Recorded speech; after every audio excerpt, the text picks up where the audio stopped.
Olá, primeiro ano, como que vocês estão? Espero que todos estejam muito bem. Na nossa última aula de Biologia 2, nós demos início ao capítulo 3, falando sobre filo quinidária. A gente conversou sobre as características gerais dos quinidários, falamos sobre a sua organização corporal, tipos celulares, sobre o dimorfismo e os sistemas dos quinidários. Falamos sobre o sistema digestório, como que eles cumprem a função do sistema respiratório e excretor, apesar desses sistemas não estarem presentes, e sobre o sistema nervoso. Falamos também sobre a reprodução dos quinidários de maneira geral. E na aula de hoje a gente vai falar sobre filogenia e classificação dos quinidários. Para isso, então, eu peço que você pegue o seu livro 4 de Biologia 2 do SAS e abra, então, aqui na página 17, para a gente primeiro fazer uma introdução e depois começar, então, a classificação de cada um deles. Gente, quando a gente falar sobre filogenia e classificação dos quinidários, a gente viu, então, que há hoje cerca de 11 mil espécies descritas pela ciência dos quinidários. E como que a gente divide, então, esse filo? A gente divide ele em 4 classes, né? A gente aprendeu repicopade, reino, filo, classe. Então, a gente divide ele em 4 classes. A classe Anthozoa, dos antozoários, que reúne as anêmonas e os corais, bem conhecidos por nós. A classe Hidrozoa, dos hidrozoários, que compreende as hidras, como, por exemplo, Obélia, caravela portuguesa, talvez vocês conheçam as caravelas portuguesas, tá bom? Ou hidras, não sei se talvez vocês já tenham ouvido falar das hidras, mas a gente vai aprender hoje, tá bom? As esquifozoas, esses não é tão conhecidos pelos nomes, mas são os sifozoários, que por fim, gente, são as água-vivas, ou seja, é a que a gente mais conhece, a água-viva, mas pelo nome da classe não, né? E também as cubozoas, que são bem parecidas com as águas-vivas, mas são as vespas, que são conhecidas como vespas do mar. Não confundam com os insetos vespas, tá bom? Mas a gente vai ver quem são as vespas do mar. São bem parecidas com as águas-vivas, mas são mais perigosas quando a gente falar delas em si.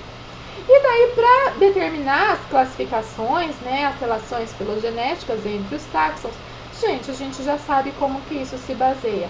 Sempre em relações e evidências paleontológicas, morfológicas, moleculares, tá bom?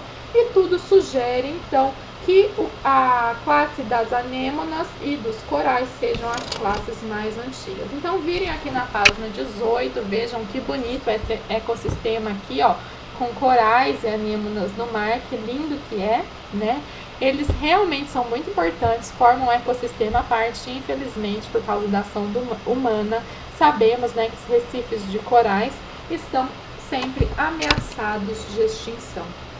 Gente, os antozoários, então, tem cerca aí de 6 mil espécies descritas na atualidade, tá bom? São formados exclusivamente por pólipos, tá? Então, eles são solitários ou coloniais. As anêmonas são solitárias e os corais são sempre coloniais, tá bom? Formam colônias, ok? As anêmonas, quanto ao diâmetro, varia muito, desde 1 metro até centímetros, tá bom? Tipo 1 centímetro, 5 centímetros, mas quanto à altura, daí elas são bem pequenininhas mesmo, né? 1,5 centímetro, 10 centímetros, tá bom?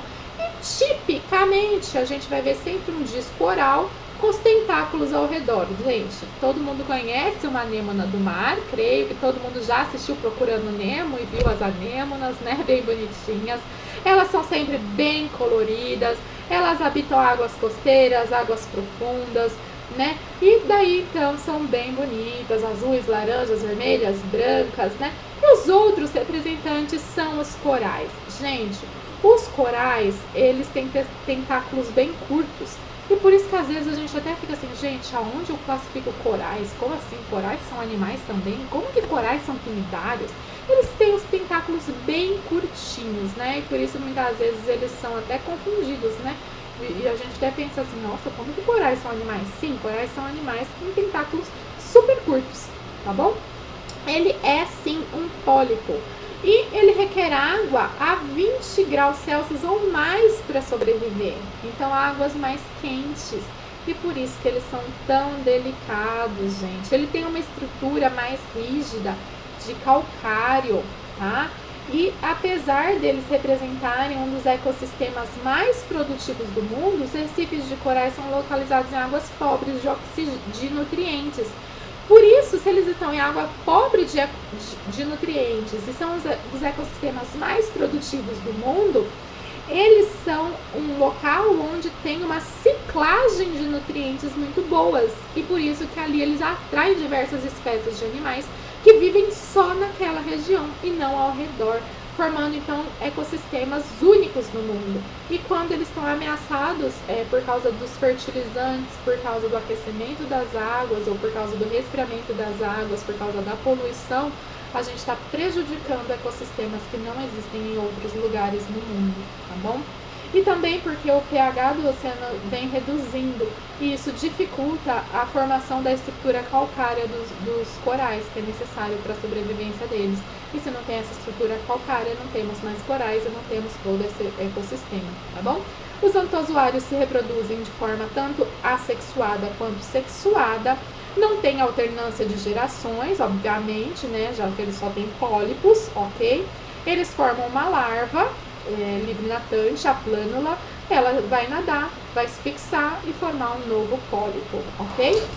A outra classe, segunda classe que a gente vai ver, hidrozoa, vejam aqui na página 19, tá bom?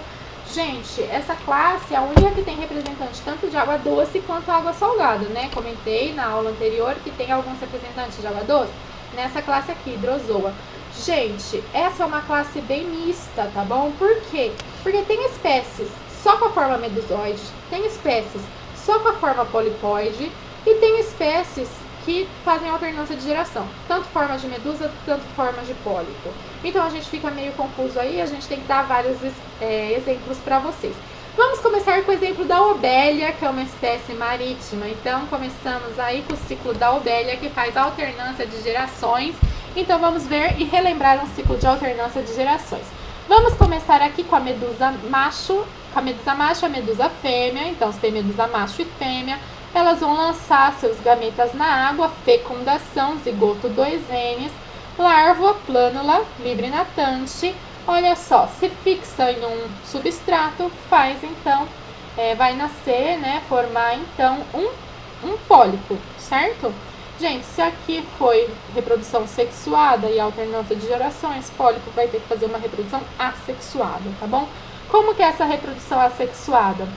Ela vai formar aqui, ó, uma estrutura chamada gastrozoide e uma estrutura chamada gonozoide. Aqui dentro vai ter várias medusas, tá bom? E daí aqui então vai formar essas medusas que vão ficar livres. Reprodução assexuada, tá? Sozinha, tá bom? Essas medusas aqui, elas são bem pequenininhas, cerca de 2,5 milímetros de diâmetros. Então essas não são as águas-vivas que a gente está acostumado a ver por aí, tá bom? Agora, as hidras, que são as mais comuns e que dá o nome, né, para essa classe, né, quando a gente fala hidrozoa hidras, né, são as mais comuns, né, que são essas aqui, ó, esse formatinho aqui de hidra, tá bom? Ela é o nome comum dado a diversos pólipos de água doce, tá bom? E geralmente elas são monoicas ou dioicas, a fase polipóide está, né, geralmente bem presente. A gente vai ver então o ciclo onde não tem formação de larva, né, que o desenvolvimento é direto. Olha aqui na página 20. Ó, aqui formou o testículo, né, a gente viu aquela célula totipotente, pode formar o testículo e daí vai formar espermatozoides, nadam até encontrar uma da mesma espécie que tem um ovário lá dentro contendo óvulo. Fecundou, formou o zigoto, lá dentro começa a desenvolver uma nova hidra, então não teve larva. E daí essa nova hidra se destaca, cai no chão e uma hidra jovem. Falei que essa classe era bem diversa mesmo, né? E olha só, gente, essa classe também pode se desprender do solo. Lembra que tem aquela substância pegajosa para prender no solo? E ela pode se locomover. Olha só como que ela se locomove. Ela vai assim girando e vai se locomovendo quando ela tem uma locomoção do tipo cambalhota, tá bom? Então as hidras têm esse tipo de locomoção quando o ambiente que ela tá não tá num lugar muito bom, não. Daí ela vai procurando outro ambiente, tá bom? Gente, a classe Scyphozoa, que são as águas-vivas, né, que a gente está mais acostumado, tem cerca de 200 espécies escritas, tá bom? São espécies medusoides com alternância de geração, esse é o padrão reprodutivo dela, tá bom? Elas têm, a maioria, um diâmetro de 2 a 40 centímetros, mas tem algumas que atingem até 2 metros, tá bom? A fase dominante é a medusoide, tá? Então elas passam a maior parte da vida nessa fase aqui, mas quando elas fazem a sua reprodução, né, sexuada, então forma a larva, plânula, e daí forma o pólipo, e daí cresce o pólipo, olha, só para fazer essa estrobilização, que é como chama a reprodução sexuada, e daí forma a éfira, que é a forma da medusa jovem, e daí logo vai se desenvolver na água viva, que a gente está acostumado, tá bom? E são essas aqui que podem causar os acidentes com os seres humanos, que a gente está acostumado aí nos acidentes nas praias, com as águas vivas, né? São essas as que têm mais acidentes com seres humanos nas praias, os incidentes quando tem contato com as águas vivas, né? Tá bom? E, assim, apesar da má fama, tá bom? Eles são fundamentais para as cadeias alimentares marinhas, tá bom? São predadores de peixe, pequenos crustáceos, servem de alimentos para espécies de tartarugas marinhas que estão ameaçadas de extinção. A gente sabe que as tartarugas marinhas confundem sacolas plásticas com as águas vivas, né? Então por isso que elas vão se alimentar, pega a sacola marinha e acaba morrendo por comer, né, as sacolas marinhas. Então elas são alimentos também, né, na cadeia alimentar marinha, então elas são muito importantes. E para finalizar a aula de hoje, vamos falar da última classe, a Cubozoa, tá? Elas são muito parecidas com a classe Scyphozoa, né? A única coisa é que o formato aqui dessa parte de cima, ele é cúbico, tá bom? Então por isso que ela recebeu esse nome, Cubozoa, tá? Por causa desse formato de cubo. Gente, uma outra coisa que ela tem de diferença, além, né, dessa morfologia, né, essa forma diferente, é que os seus nematocistos são mais tóxicos. Então, os seus quinidários, da substância urticante, ela é mais tóxica. E a espécie mais perigosa que tem é da medusa australiana, tá bom? E os seus tentáculos têm cerca de 2 metros de comprimento. Então, quando tem um acidente com ela, gente, a pessoa dificilmente consegue se livrar desses tentáculos e por isso, então, se queima por inteira, né?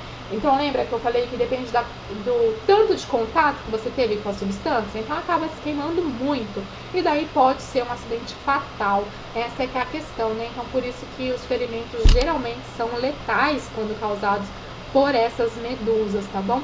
E tanto é que teve que desenvolver um soro contra essa substância para tentar aí prevenir, né, de ser letal um acidente assim, tá bom? Existem espécies de Cubozoa no Brasil, da classe Cubozoa? Sim, existem.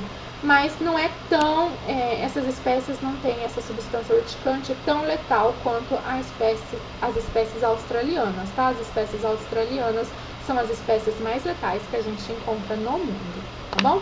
Gente, então hoje conhecemos as 4 classes, então, dos quinidários. E nas próximas aulas a gente vai continuar aprendendo sobre os filos do reino animal. Até lá! Tchau, tchau!